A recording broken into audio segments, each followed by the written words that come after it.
Hey guys, the men's basketball tournament is coming up. Who do you think is going to make the Final Four, and who do you think is going to win?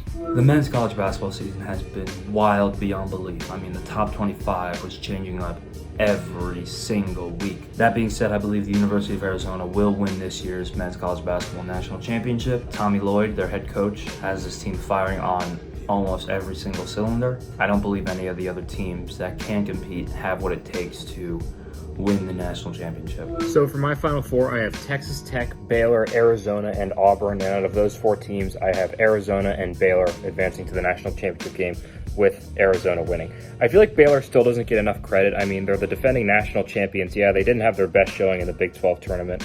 But by that same token, Scott Drew always has his team ready. They lost in the Big 12 tournament last year and ended up winning the national title. So I don't have too many concerns about them. On the other side of things, Arizona's been as consistent as anyone in the country this year. I mean, in a season where there's been very little consistency with who's good and who's not, Arizona 31-3, they won the Pac-12 in a conference. I mean, UCLA, USC, a lot of really strong teams there, and they've passed every test along the way.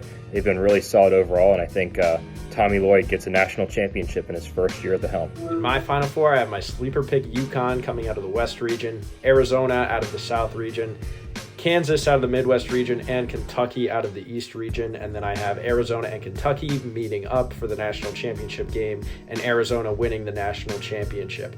Arizona is the most explosive and talented offensive team in college basketball, and when you combine that with how disruptive they are defensively due to their length, athleticism, size, and versatility, they are the most well-rounded team in the country, and they will win the national championship this year. I'll tell you what, I'm a big believer in Duke. You know, I'm not the biggest Coach K fan in the world, but I think this team is so well constructed and complements each other so well. I think Duke's going to make the Final Four out of their region. I think Kentucky's going to make it out of their region as well, the East. And then I think on the other side of the bracket, you're going to get some really interesting games, and then some really interesting upsets. I think Tennessee is going to come out of a really, really, really difficult South Division. And then LSU, I think, is going to emerge out of the Midwest. I think I don't have a ton of faith in the top two seeds in that region, Auburn and Kansas. So I think LSU and Tennessee are going to play in the Final Four, and Duke and Kentucky are also going to play in the Final Four. I have Duke and Tennessee making it to the final, with the Blue Devils emerging on top and capping Coach K's last season with a championship.